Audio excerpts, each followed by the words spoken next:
Hello, welcome to this webinar, From Thesis to Book, How to Turn Your Grad Research into a Book in 30 Days. My name is Scott Rank. I am a PhD in history. I also run the website, The Scholarpreneur, where I look into how to take your academic knowledge and put it on the open market, whether through publishing ebooks, online courses, consulting, or whatever else. I also host the Scholarpreneur podcast, where I talk to academics who are doing really interesting things with finding new forms of employment in the 21st century and how to use their academic knowledge in ways that most people would have never imagined. In this presentation, you're going to learn how to turn your MA or PhD into a book for a mass audience. You'll also learn how to take this and format it and upload it to Amazon. Finally, you'll learn how to market your book. The good news is, to do these things, you don't need to have a book in hand. All you need is research that you did at the MA or PhD level. We'll talk all about how to take this and convert it into something that an average person would want to read, how to format it, how to upload it, and how to help it reach your audience. You also don't need any sort of knowledge about publishing. I'll be honest, publishing is a steep learning curve. I've spent years learning about all the different techniques, both in self-publishing and also traditional publishing. But the good news is, in this presentation, I'm going to walk you through all of these steps, and I'm not going to leave you hanging. I'm not going to give you vague advice. You're going to be looking over my shoulder, as it were, as I do these things on the computer, and you'll know exactly how to go through this process once we're done here. Now, I should mention who this webinar is for. If you are a scholar who wants to do new things with their MA or PhD, if you're someone who loves to talk about your research to academics or non-academics, and this doesn't have to be an official capacity, this just could be conversations. If you're someone who wants to repurpose your thesis for things other than articles or books, or you're someone who wants to learn just how to write a popular book, then you're in the right place and this webinar is for you. Also, if you stick around to the end of this presentation, you will get a free surprise gift. This will help you to get loads of reviews for your book. The lifeblood of any book on Amazon are reviews, and I'm going to show you a simple, free, and ethical way to do this. I say ethical because there are a lot of unethical ways to get reviews out there, but this one is completely ethical, and I really like it. I want to tell you a little bit more about myself so you can hear my story and it might match yours. So a few years ago, I was a doctoral student in Europe at Central European University. I was studying Ottoman history, and it was a great university. It had one of the best programs of its kind in Europe. I also had great advisors who knew much about the subject and good funding as well. There's a picture of me defending my dissertation. I'm the guy in the middle in the blue suit. But about halfway through my program, around 2012, I got into a rut. I started to become really worried about the PhD job market. The more I read about it, the more worried I became. I came across statistics saying things like, only 20% of people who get a PhD in the social sciences or humanities will actually get a tenure-track job. Well, that made me worried because I didn't know what other job to go for other than being a tenure-track professor. I think just about anyone who gets a PhD that's outside of STEM imagines they'll be a tenure-track professor at some point. But if 4 out of 5 people don't get that job, what do? Most would become an adjunct instructor where you're earning maybe $20,000 a year teaching 6 courses. You don't have benefits. You don't have health insurance. And I thought to myself, there are a lot of smart people that I know. How am I going to be the 1 out of 5 that gets that job? And that made me really worried because I didn't know what else to do. Just to give you a little statistic, this graph, if you can't see the lines, the line going up are the number of people in part-time education who work on a part-time basis. The lines going down are tenured track faculty. The point being, tenured track jobs are disappearing and being replaced by low-paid part-time workers. But there was something else that bothered me. When I was thinking ahead my PhD defense, I thought about my dissertation itself. I have never worked harder on anything in my life than this. It's nearly 500 pages long, thousands of sources. I had to research original documents or 5 or 6 different languages. And with this document, with this research project that I'd spent so much time on, I thought, I'll be in front of a defense committee of 5 people. They could be almost the only people who ever read this thing. I've spent years of my life on something that very few people will ever read, and I don't even know if those 5 people will read through the whole thing. Okay, yes, I know that the dissertation will form the basis of academic articles and a book after the fact, but still, there was something deeply unsatisfying about working so hard on something that will reach so few people. I imagine my book sitting on a lonely, dusty bookshelf for all eternity, collecting dust. And there was another reason why this bothered me. I have a journalism background. Before I entered academia, I was a journalist. There was something deeply satisfying about working really fast on an article, calling people up, getting quotes, doing research, maybe only having 3 or 4 hours to write an article because you're on deadline. But then once it's up, you see your name. Sometimes it's above the fold. Sometimes it's on the front page of a physical newspaper. Sometimes it's plastered on a prominent website. But it felt really good to get something out there and then to have readers read it and comment on it. Sometimes they liked it, sometimes they didn't like it, but you knew that you were part of a discussion. You knew that you started a discussion, and it felt satisfying to put something that was part of your creative spirit out there. And I wasn't getting that for my dissertation. I was laboring for years and years in a quiet room, reading articles, and I get a little bit of feedback here and there at conferences or from my advisor, but it was so much less. Well, things started to wake me up to new possibilities of how I could use my research. One was Umberto Eco. He is probably the best known medievalist in the world, and he is an Italian medievalist who wrote a PhD thesis on the aesthetics of Thomas Aquinas. He became famous in 1980 when he published the book The Name of the Rose. It's a medieval murder mystery that takes place in a monastery. It's a really entertaining book. I recommend reading it. It's also very thoughtful. It brings up a lot of interesting, fascinating concepts and semiotics. But the book sold 9 million copies, and this launched a whole new stage in Umberto Eco's career. He published other fiction books like Foucault's Pendulum. He became a well-known essayist and one of the best-known public intellectuals on earth. It all came about because he took his research, he repackaged it for a mass audience, and then released a book out of it. So that worked well for Umberto Eco, but my problem was I didn't have any publishing houses knocking on my door for me to republish my research. I knew that self-publishing existed. This was about 2012, and it was starting to grow in popularity, but I did not have a positive image of it. Here's what I thought of when it came to self-publishing. These are some of the gems I found when I was doing Google image searches of self-published books. Lumberjack in Love and Moria, The Zorzan War. Looks like fourth-rate Tolkien knockoff. This is what I thought of with self-publishing. Really bad fantasy or terrible romance. Sadly, Lumberjack in Love was about the most tasteful romance self-published book cover I could find. The rest of them are these badly photoshopped covers of shirtless men and nearly shirtless women in tawdry embraces with one another. And this is what I thought of with self-publishing. But then I started hearing other things that slowly began to change my mind. I came across stats like this. This shows the growth in book sales by authors. This is daily author revenue from Kindle. That's the publishing platform on Amazon for ebooks. This is in 2014, so the statistics now are even higher. Long story short, what you see there is the purple line and the red line and the green are books published by publishing houses. The blue line are self-published books. You can see over the years from 2010 up to 2013 and 2014 that the total line shoots up, but what's accounting for most of the growth are the blue lines, self-published books. That shows that self-published authors were making $100,000 a day on Amazon. I thought to myself, there might be some real possibility here. This is an aggressive growth market. Growth market is not a term that you hear much when you are an academic. Here's another line showing authors earning from $10K up to $1 million or more per year from genre Kindle ebooks. Again, the blue line are self-published books, and it dominates other categories of all the other traditionally published books. So for authors who can learn about the tools of self-publishing, they stand to make a lot of money. And I thought, okay, there's a money opportunity, but aren't self-published books still illegitimate? They're not carrying the prestige and the stamp of approval of a traditionally published book? Not exactly.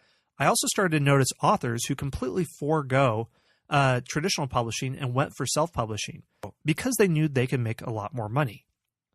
One of the best examples is Hugh Howey. He wrote a series called the Wool series. This is post-apocalyptic fiction. Hugh Howey, in 2012, sold over 500,000 copies of his book. In Amazon, if you self-publish, you receive 70% of the royalties of a book. Traditional publishing will net you maybe 5 to 10% after the wholesaler distributor discount. So Hugh Howey was making over $1 million a year in self-publishing, and he had multiple offers from traditional publisher houses, but he said no, because he knew if I know how to do it correctly, if I do it by myself, I can make a lot more. And this process of how you publish a self-published book that looks just as good as a traditional publisher is a process that Hugh Howey used. It's a process that I learned to use, and I'm going to show you what that process looks like. So when I put these pieces together, I came up with a solution, and it was this: to take my PhD research and make it interesting for a mass audience, to retweak it. Then to take this and turn it into a short book. Then to self-publish the short book on Amazon. Here's what I came up with. It was a book called From Muhammad to Burj Khalifa, a crash course in 2,000 years of Middle East history. Like I said, I am an Ottoman historian, but I didn't write a book about Ottoman history because I knew it would have select appeal, especially since my research is on 19th century religious polemics between Christian and Muslim intellectuals. Well, I telescoped out and I thought, okay, let's say I'm talking to an intelligent person who is mystified by the Israeli-Palestinian conflict. They know that there are two groups of people who kill each other, and there's deep historical reasons for this. How would you explain to someone the roots of the Israeli-Palestinian conflict? And I thought, well, you have to go back really to the beginning of Islam to understand different groups within Islam and what's the holy significance of Jerusalem. So that's what this book was. I gave snapshots of Middle Eastern history, starting from the rise of Islam up to the Sunni-Shia split, the growth of the Umayyad Caliphate, the Crusades, the Mongol invasion, European colonialism, and I made just a short little book of 80 pages and just charged $2.99. Amazing things started to happen. I was able to sell hundreds of copies of this book in the first month. And again, Amazon gives you 70% royalty, so by charging $2.99, I earned approximately $2 in royalty for each ebook that I sold. Here's a snapshot of the book at the height of its sales. If you look down at the bottom, you see that it was number 816 paid in Kindle Store.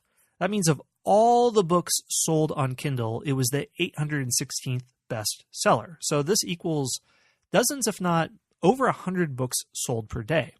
It was the number one Kindle book in Middle Eastern history, number 2 of all books in Middle Eastern history, and number 5 in all books in world history. And I thought, this is something that I should really go after. So I followed up this book with other books. The 2 books that followed it were History's Worst Dictators, a short guide to the most brutal rulers from Emperor Nero to Ivan the Terrible, and History's Most Insane Rulers, lunatics, eccentrics, and megalomaniacs from Emperor Caligula to Kim Jong-il. So since then, since I've started self-publishing, I now earn full-time income online from many different ventures, but one of them being self-publishing. I've published 13 books, and this was what got me through my PhD program. I was self-publishing books, selling them, and I've been able to earn fairly consistently the equivalent of an assistant professor's full-time salary. I also have a publishing consulting business where I work with people who have a manuscript. I help them get their book on Amazon and other platforms. I help them market the book and launch the book. And exactly the thing that I do for other people, this is what I'm going to walk you through with today. So this is what I've been doing, and it's been great for me. It's been one of the best things that's happened to me in the last few years. Here's some of my other published books: The Most Powerful Women in the Middle Ages and History's Greatest Generals. I just want to ask you a quick question to guess. I did not design those covers. That was done by a freelancer. I do no graphic design. How much do you think that I paid to have those books designed? Go ahead and write your guess in the chat box on the right side of the screen.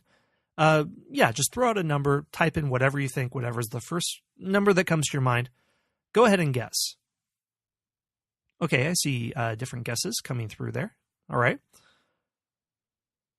Well, I actually only paid $5 to have these designed. It turns out that when you know where to look online and you know how to give people clear instructions, you can get pretty good work done for very cheap. And I'm going to tell you exactly how to find those exact same resources a little bit later in this webinar. I've also written children's books. I have a friend who's a graphic designer, and we worked together on a book called The Hippo Who Did Gymnastics. Along with this, we had the book translated into multiple foreign languages. On the right side of the screen is the book translated into Japanese, and I kind of like how it looks in Japanese better than English, but that's just me. So let me break down this whole process before we get into the nitty-gritty and talk about how to do it. What you do is you take your MA or PhD research, you find the part of your research that is the most useful or the most interesting to a non-specialist. Imagine a smart person who's not in your field, someone who listens to NPR. How would you explain that to them? Then you rewrite it for that smart person outside of your field, and then you publish the book. That is the process of how you convert your research into a book.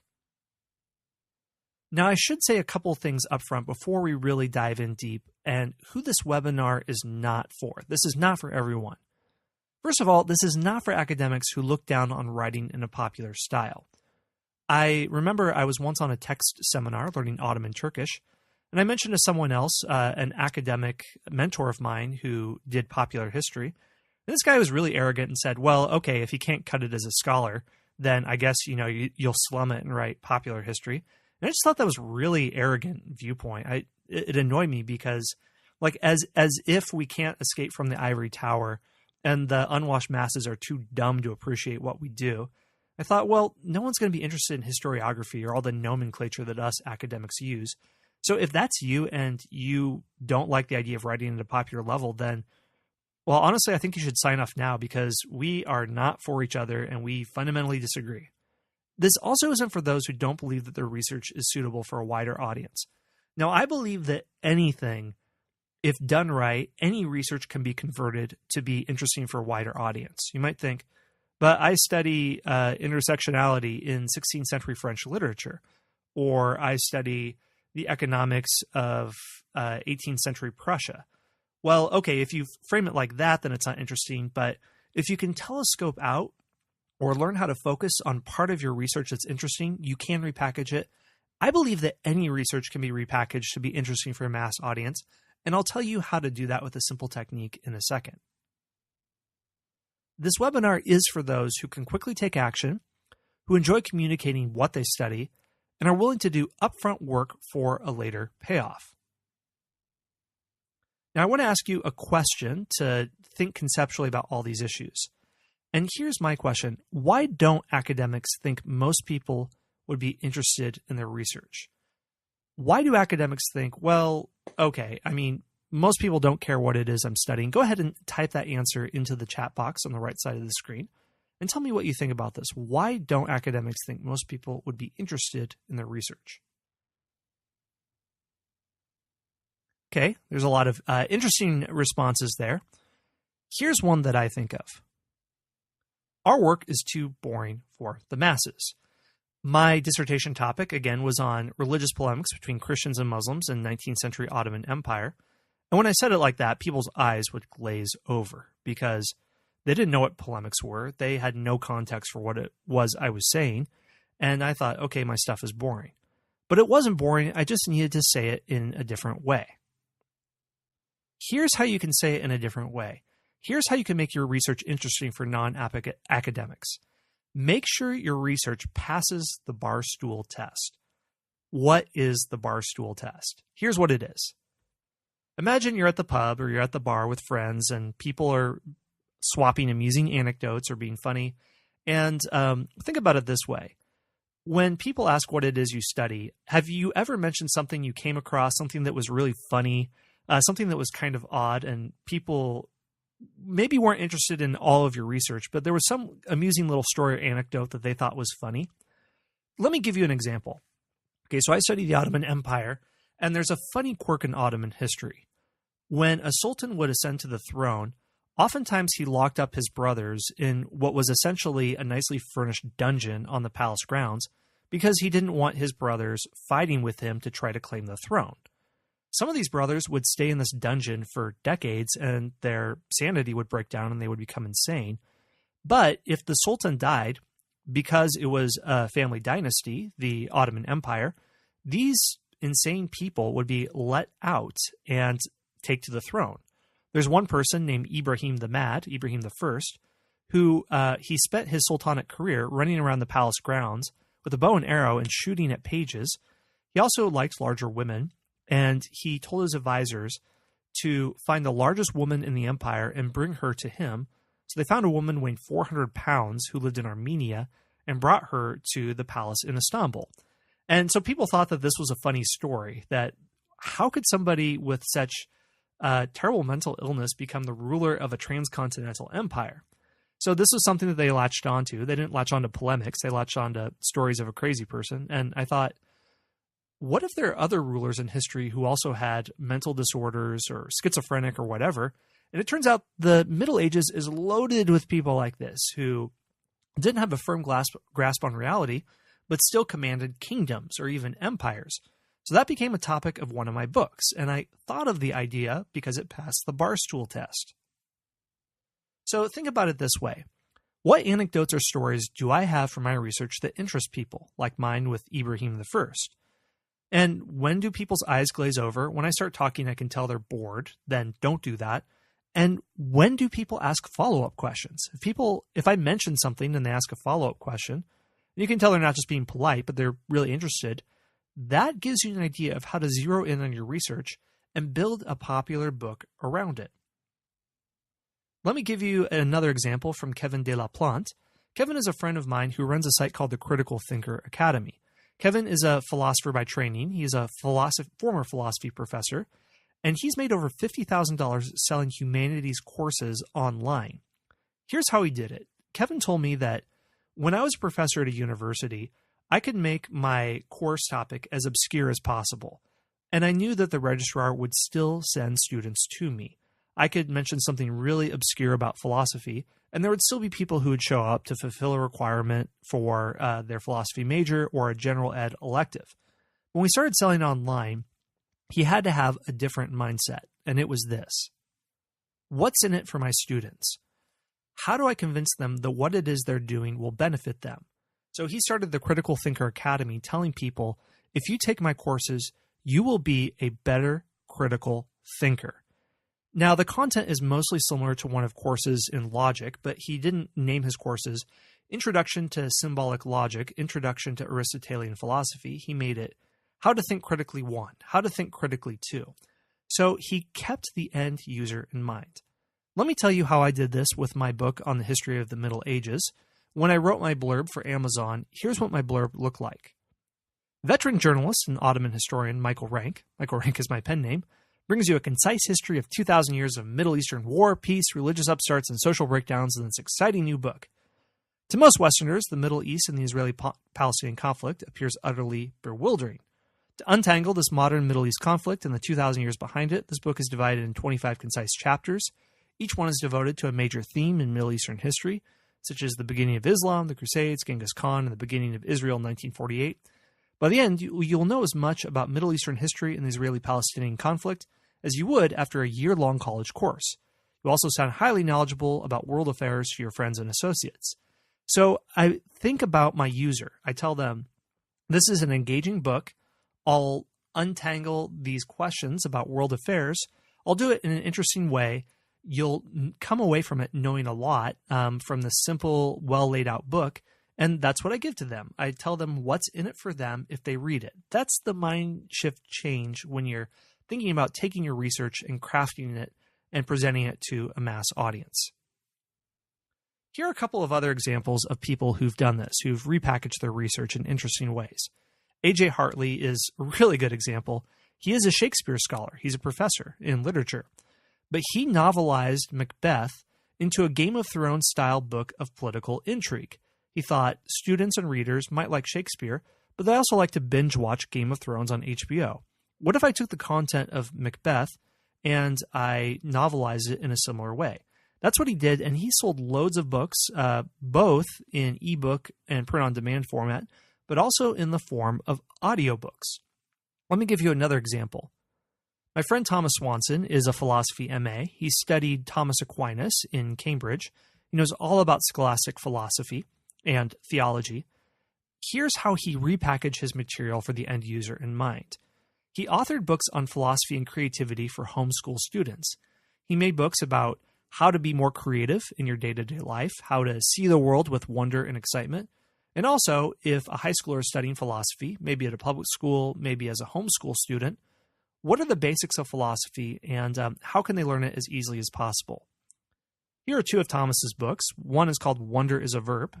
I helped him get this book out, an uncommon crash course in the art of philosophical thinking. And the other one is Classical Philosophy for High School Students, an Introduction, History, and Philosophical Thinking primer. So both books tell you what is in it for the reader. The first one is it will give you a crash course on philosophical thinking. The second one lets you know that if you're a high schooler, this will give you the overview of philosophy that you need to go further. Okay, so let's drill down even further and let me give you a very methodical approach to choosing your book's topic. I gave you the overview of the Barstool test and thinking about the end user in mind. Let me give you very, very usable tactical ways to go about this. The first way to think up a book topic is to check out listicles. What are listicles?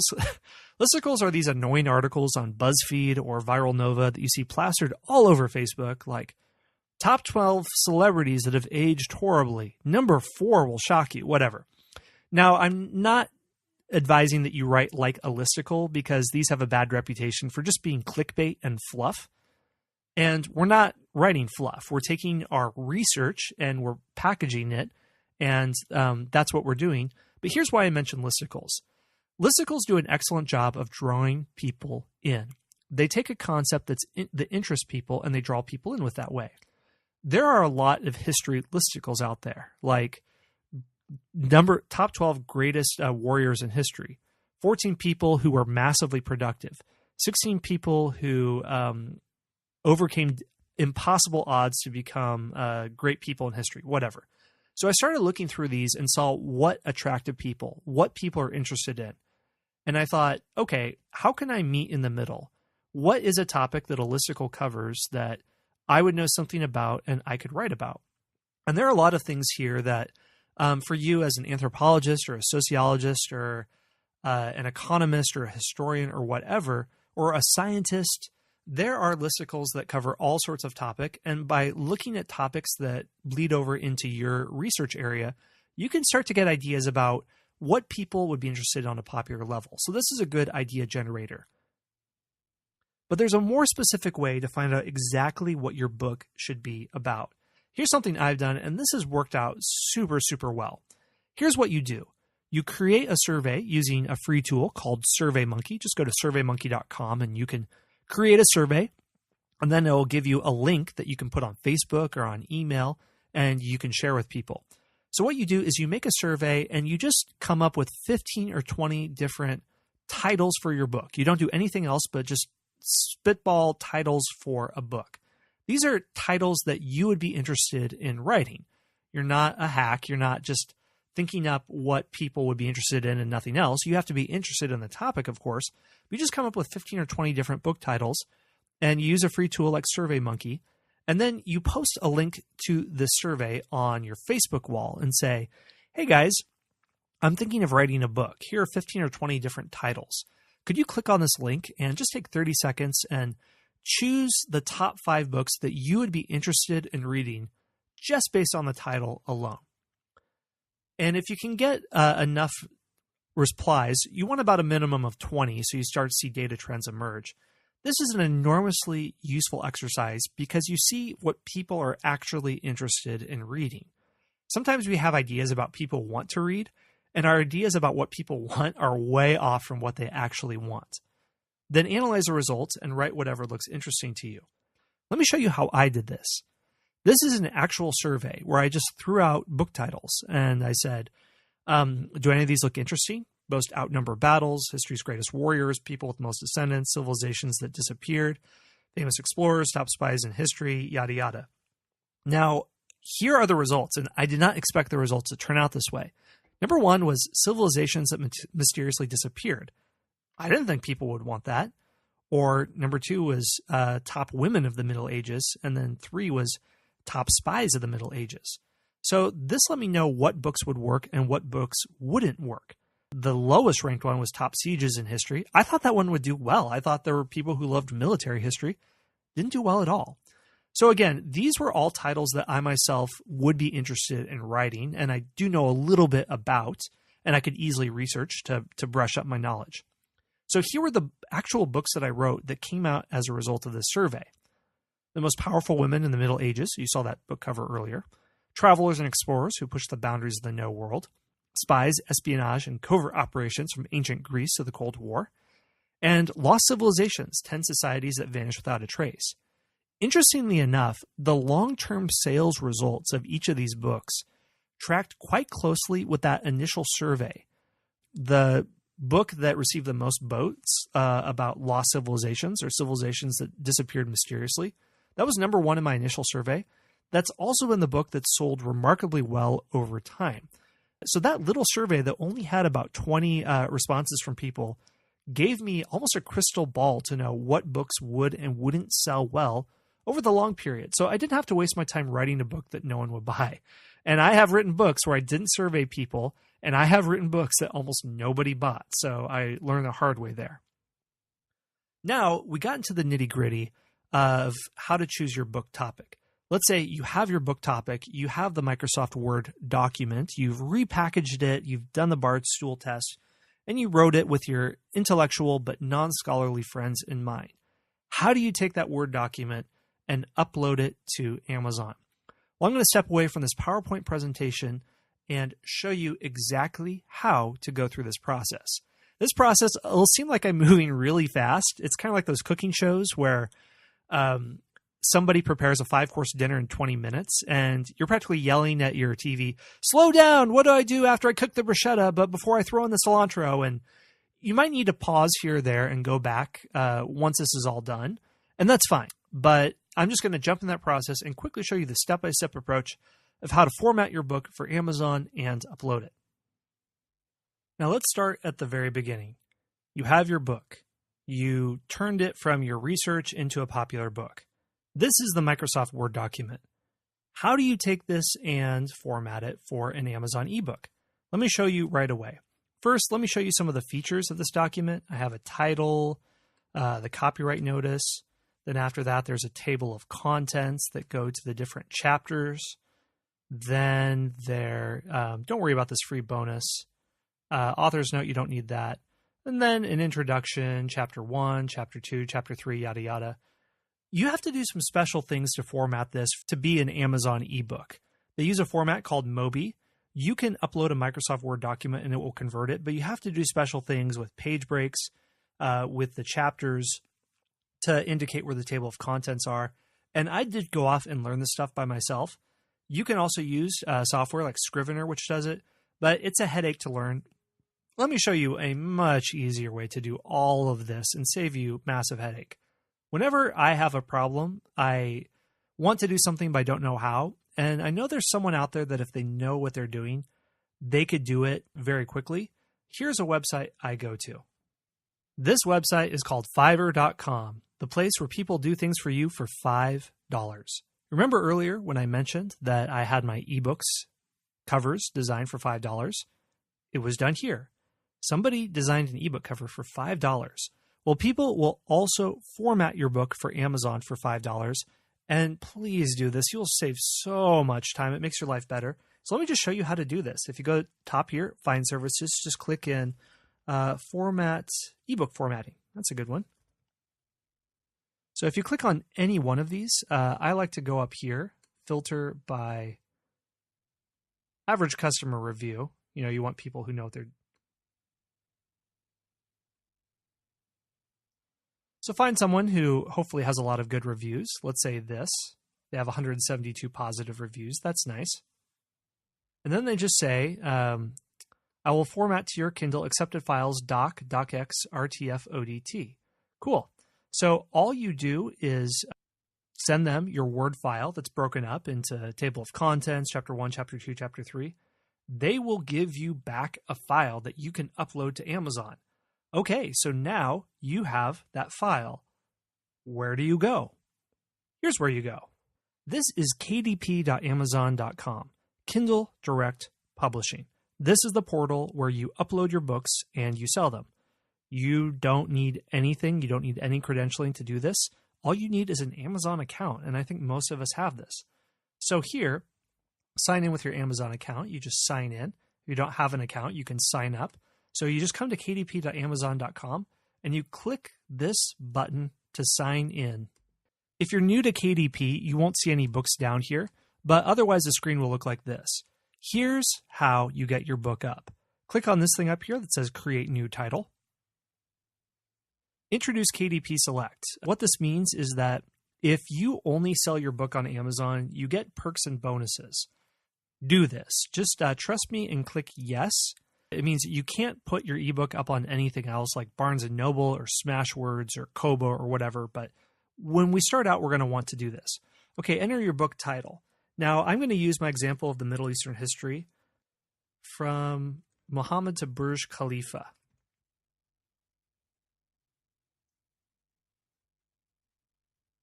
And then the subtitle, this is optional, and I have a crash course, 2,000 years of Middle East history. Book part of a series, you don't need that. Publisher, you can put whatever you want here. This is nice because you can just make up whatever you want. You could have it be, I don't know what your last name is. Let's say your last name is Chapman. Chapman Publishing. To a casual reader, they'll have no idea that you're any different from a normal publishing house. So you can make this whatever you want to be. It's kind of nice. Then description. You remember earlier when I talked about my description of Middle East history and I talked about what was in it for the reader? I'm going to plug this in right here, my original description for this book. So if I drag this out, I just say general overview, okay, about me, a little bit about this book, to say why this book is important, how the book is structured, and then what is the benefit to the reader.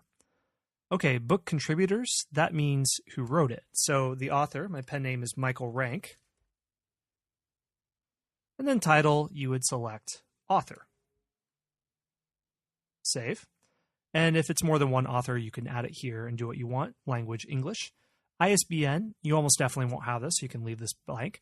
Verify your publishing rights. This is not a public domain book because you wrote it. If it is public domain, it's sold for free, and we don't want that. Target your book to customers. Categories.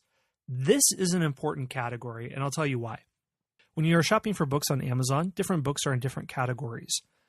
You need your book to be in the right category, not just for categorization. If I'm on Middle Eastern history, I don't want it to be in American history, obviously, because the right customer won't find it. But also, some categories, books sell better than in other categories. If you don't want to put your book in a super competitive category because then it'll be pushed out and no one will see it. But you don't want it to be in a dismal category because then no one will look for it in the first place. Let me explain. You wouldn't put your book in just general history because it'll be buried. But you don't want to put it in 19th century history of Wyoming because that's so obscure no one will check it out. Let me show you how to choose what category to put your book in. You actually go back over to Amazon.com and go over here to Kindle and just look for different categories of books. So I'm just going to type in history, and this will show me all the different subcategories. If I go over on the left-hand side of the screen, there we are. Now, if I look at this top one here, 13 hours, this is probably ranked super high. Okay, so this is number 290 in Kindle Store. That is insanely high. What we want to do is we want to have a page that's pretty competitive, maybe between 5,000 and 10,000. And then the book at the bottom of the page, let's look at that one and see where that is ranked. This is, okay, number 2,000 in the Kindle Store. This category is too competitive. We want the bottom one to be somewhere between 20,000 and 100,000. The bigger the number, the less it's selling. If between 20 and 100,000, if we launch our book right, and I'll talk more about how to launch your book right later, then you can get on the first page. You want to be on the first page because people usually don't go to a second page. So casual browsers won't find your book if you're in a category that's too competitive, because you'll likely be pushed to the 5th or 10th pages, and then your book will sit in obscurity. So United States is too competitive. We have to niche down a little bit. It's like what they say, the riches are in the niches. That's a cheesy little line there. Okay, so I'm just going to click down to this one here, Killing Lincoln, Bill O'Reilly. Whatever you think of Bill O'Reilly, he has a big audience, so that one might be competitive. Okay, 4,000 in Kindle Store. This one is also too competitive, Military History. So we have to drill down even one step more. Let's say Civil War.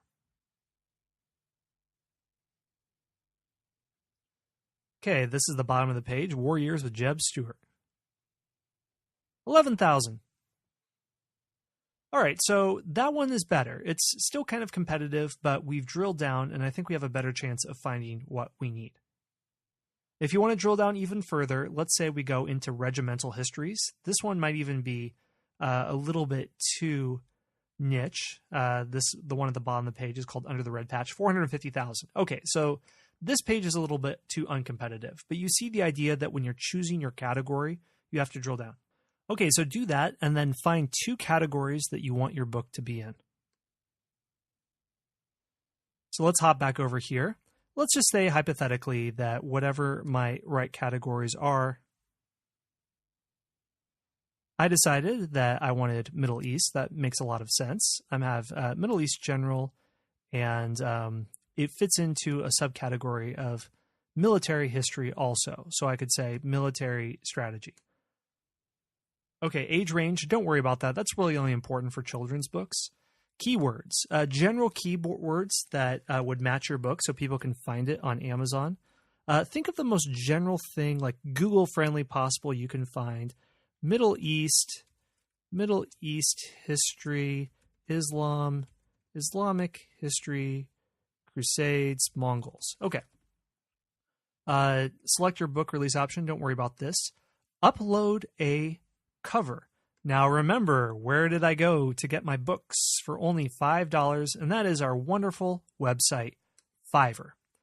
Okay, so if you just look at something like ebook covers, then you'll find loads of people who can design ebook covers for you. Finding an artist will not be a problem. I will design a professional ebook cover. This could be one, book design. Let's click on this person. Okay, really any of these people will be fine. Now, it's not enough to just click on someone who's designed lots of different ebook covers. You have to give them really specific instructions. These people can do a great job, but if you don't tell them what to do, then you can get a terrible book cover like the Lumberjack Romance I showed you earlier. So here's what you do.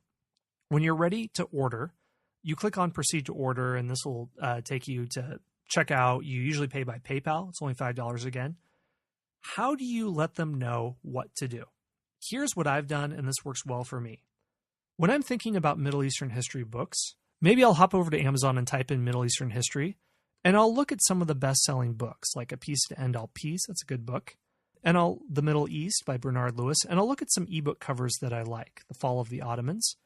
So when I find some titles that I like, I'll go back to my person, and when I'm ordering, I'll say, hey, here's a link to 2 book covers. Can you make it similar to that? Now, I want to be clear here. I'm not saying to copy the book cover. I'm not saying that at all. All I'm doing is saying, I like this design. Can you make the design similar? And that's fine. My sister is a graphic designer, and they're following artistic trends in the industry all the time.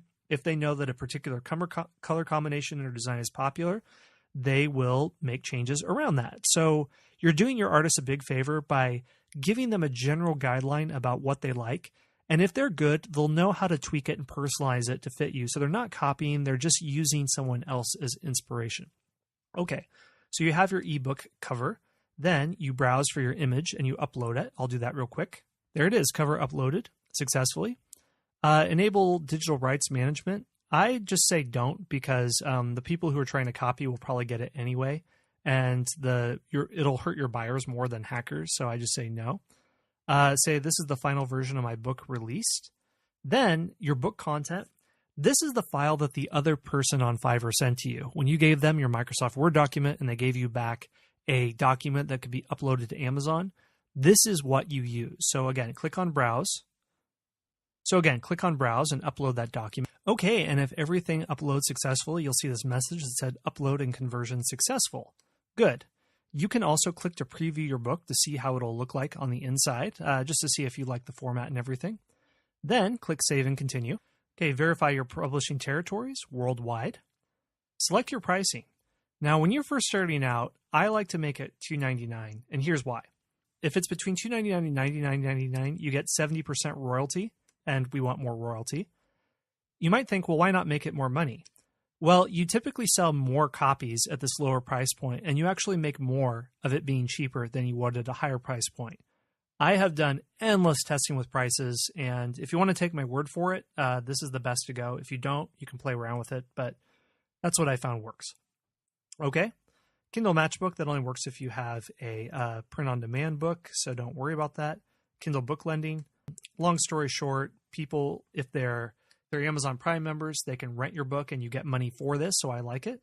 So if you click on Submit for Pre-Order, then you are done. It will take about 12 hours, and once the book is published, you will get a message that is available. People will be able to publish it, and you are good to go.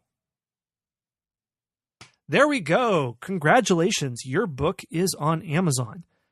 You can't just let it sit there. You can't expect that people are going to be buying your book left and right. Otherwise, it's going to get lost. There are millions of books up on Amazon, and you have to gain traction. You have to get people to notice that your book exists. How do you market your book? Well, we don't have time to go into this because there are literally dense courses exactly on this topic of how to market your book. I've taken those courses, I've read the books, and I only have time to show you one thing, but this one thing is exceptionally valuable. This is the most important thing that I could tell you about marketing your book, so I'm going to tell that to you right now. You need to get reviews. Reviews are the lifeblood of a book. Reviews tell other people that your book is good. If a book on Amazon has no reviews, people are not going to buy it because they don't know if it's good or not. How do you get reviews? Here's how you get reviews. You send an email to friends and family asking them to review your book. You don't say to them, hey, can you give my book 5 stars? Because that violates Amazon's terms of service. You say, can you leave my book an honest review? Here's how you do this, and here's how you do it for free, so your friends and family don't have to pay any money for it. You can set your Amazon book to be free for a certain number of days, 5 days every 90 days. So here's what you do. You set your book up to be free for 1 or 2 days, and then you send out this email to your friends and family. Subject: here's a free book that I wrote about Middle Eastern history. Feel free to forward. This is the actual email that I wrote to people when I was promoting my Middle East history book. I'll say something like, hi, Kristen, and then one sentence personalized to them because I don't want to be a spam bot. I want to let you know that I wrote a Kindle ebook about 2,000 years of Middle Eastern history from Muhammad to the present day, and I'm giving it away for free today and tomorrow on Amazon. Here's the link below. If you read it, please leave a short review. 20 to 30 words is fine. Thanks, Scott. That's all I do. Now, by doing that, the good news is the first time you write a book, people are really excited that you have written a book. People will want to support you. They'll want to leave reviews. You'll get a lot of enthusiasm from friends or family, and you can easily pull in maybe 15 or 20 reviews this way. But you want to have at least 5 reviews. That shows people that your book is being read, that it is popular, and this is going to increase exposure and increase the probability that other people will purchase it in the future. So please do this at the very least, and this will get your book going. So congratulations. If you have followed all these steps, you have taken your PhD or MA research, repackaged it, published it, and you are now a published author. You are on the way to reaching an audience that you could have never reached otherwise. So your book is not going to sit for all eternity on a dusty shelf where nobody will read it. And you have done something brand new with your career and done something new in spreading your idea. So congratulations. Now, I don't know the reasons that you decided to show up to watch this training. It could be a number of reasons. Maybe you don't want your MA or PhD to sit on a lonely bookshelf for all eternity. Maybe you want to expose your ideas to a larger audience. Maybe you want to publish your own book, but you don't know how. And I did walk you through the steps here, but there's a lot of other things too to getting a book out there and becoming an established author. Now, let me ask you a question.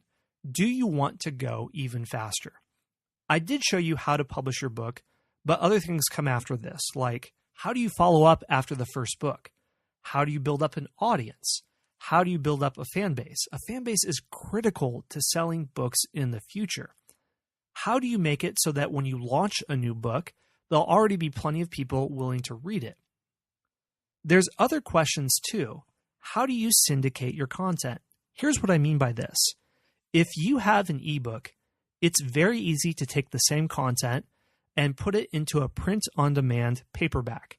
That means that if somebody buys a paperback book in Amazon, a printer somewhere will whirl to life, spit out your book, and be mailed, and you don't have to keep any physical inventory. But you can also take that same book and turn it into a foreign translation. You can turn it into Spanish, German, French, Italian, Romanian, Arabic, Russian. I've done that with all these different languages, and you can have it translated. You can also take the same book and turn it into an audiobook.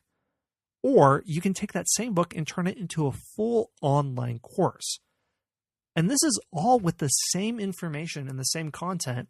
You take one thing, but you just manage to package it and sell it in 5 or 10 different ways. So how do you do that? How do you multiply what you've created into all sorts of different diversified spin-offs? Here's how you do it. I'm launching a new training program called Thesis to Book. It takes what we've gone over in this presentation, but then it drills down much, much, much deeper, and it shows you how to 10x everything I've talked about, to take your book and to spin it off into multiple different platforms until pretty soon you're standing on a media empire. What is this exactly, Thesis to Book? It's 4 weeks of online training. It's training in this format where I'll be giving presentations, and then there'll be in-depth Q&As where I'll dialogue with you. You'll be able to chat with me during this time.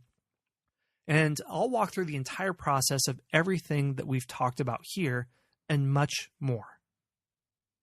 Here's what you'll receive in this training. You'll receive worksheets, checklists, templates, and video recordings, and all these things are available to you forever to go through this exact process of publishing your book, getting your book out there, building up an audience, syndicating your content, and turning some simple information into a diversified media empire. So here's what you'll learn. First, you'll learn the bestseller book launch sequence. Then you'll learn how to turn your book into a print-on-demand book, how to translate your book into multiple languages for free, how to turn your book into an audiobook for free, and how to create an online course of your book. The schedule will look like this. If you decide to sign up for this training, we'll go over these things in 4 weeks. First, the book launch sequence, then print on demand, how to translate and how to turn it into an audiobook, how to create an online course, and then the 4th session is a bonus session where you can ask me anything you want to, and I will cover anything that we have missed and cater the information exactly to you. So in the first module, the bestseller book launch formula, I've published 13 books, and I found exactly how to take a book and how to launch it, how to make it rocket to the top of its Amazon category. I mentioned previously how important Amazon categories are, and how to give it visibility in front of thousands of people. Once you know how to do this, it's pretty straightforward, but it does take some work. You have to ask questions of how to get enough reviews, how to sell a lot of books very quickly. Amazon sales algorithm prefers velocity, so you have to get a lot of sales pretty quickly. How do you do that? This is the exact thing that I consult clients on how to do. They pay me to launch their book for them, but I'm going to tell you exactly how to do it in this training. Here's an example, like I mentioned earlier. This was my Middle Eastern history book that went to #1 in its category of Middle East history. This is another book on history's most brutal dictators. It was the #1 book in medieval history category as well. Also in world history. So in both books and Kindle, it was #1 in its categories. This is what I've been able to do with my other books as well, and I'll show you how to launch a book to #1 on its list. #2, how to create a print-on-demand paperback. You can take the same content, and again, you can create a print-on-demand book so you can have a physical paperback book. This is a fun process. It is so fun to actually hold in your hands your own book and to pass it out to other people. I don't think anything creates as much credibility as having your own book and being able to give it to others and show that you are a published author. And also in terms of income, sometimes I earn just as much with my print-on-demand books as I did with my ebook. And it didn't take any extra work. And in this training, I'll show you how to do that. Like I said, it is just amazing when you get a box that comes to your door and you see your books in there. Your book is your ultimate business card. By showing people this, it confers automatic authority upon you.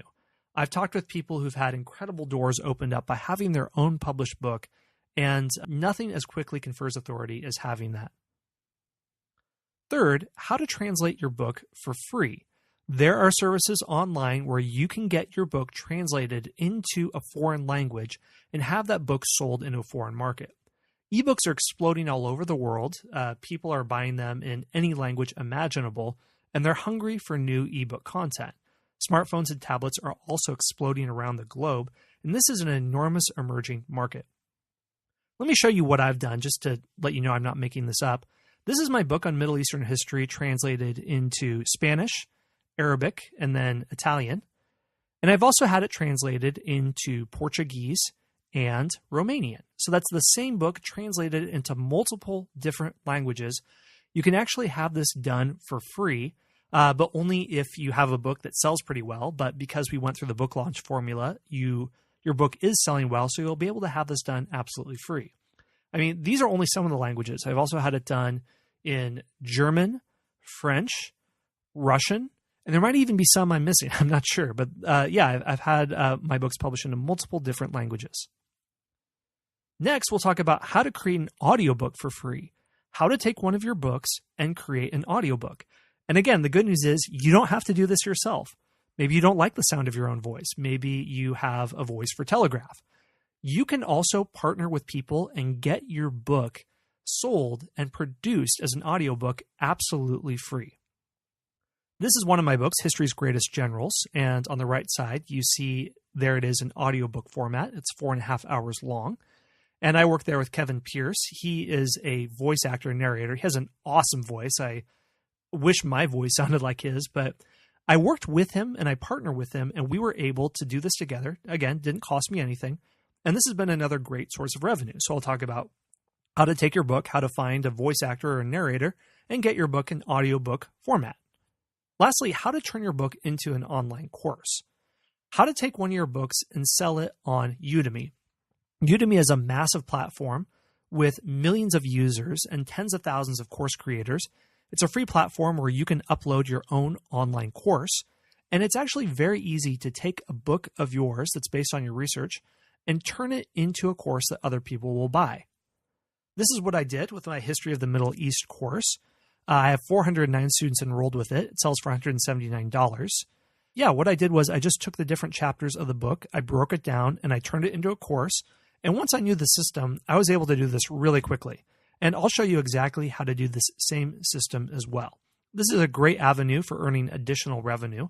Online courses are another place that are exploding. So what you can see overall with this whole process is I just took one ebook and I diversified it into multiple forms of content, into a print-on-demand book, into an audiobook, into a foreign language translation, into an online course. And again, I can walk you through this exact process the same way I walked you through the process of how to create a book and upload it to Amazon. But like LeVar Burton says on Reading Rainbow, don't take my word for it. This is a testimonial from Thomas Swanson, who I mentioned earlier, the philosopher who has self-published a few books. I helped him do that, and here's what he says. As an academic, you are trained to write for your fellow academics and never consider the value of your work for the rest of the world. Scott has helped me to break out of this mindset and write for a broader audience. I never thought it would be so easy to make my research accessible to the masses, nor to earn as much as I do. The good news is this training, I'm selling it for an introductory price of only $87. This is a special because this is the first time I'm launching this course. In the future, it's going to cost a lot more, probably hundreds of dollars. So if you want to sign up for this now, you can get it for only $87. So what you do is you see an icon on the right side of the screen, a little icon that says Thesis to Book. Click on that, and that will take you to the sales page where you can sign up for the training there. This is training, again, it will be live. It's limited. There will be recordings for all of the training that we go through. So if you can't make it on the specific time, that's perfectly fine. You can watch the information later. But I'm limiting it because I want to give everybody hands-on learning possibilities. Here's why. If you sign up for this, I'm going to throw in 2 bonus coaching sessions. Here's what it is. If you sign up for it, you can have, we'll do this via Skype, 2 30-minute one-on-one sessions where I will help you. I can create a custom plan for you to launch your book. If you have any questions about the launch process, I will work you through with it. And I'll do a full audit of your book strategy. So I will make absolutely sure that what you're doing is the right course of action. I'll help you with any other thing that you need, whether getting your book in audiobook format, print on demand, your online course, foreign language translations. So if you sign up, I will give you personalized one-on-one help to do this. Also, if you sign up, you have a 30-day money-back guarantee. So there's no worry if you don't like it. You can refund it. No questions asked. I will be happy to do so. I understand that sometimes we get something and we find it's not the right fit for us, and that's perfectly fine. Another thing I should mention is that space is limited for this course.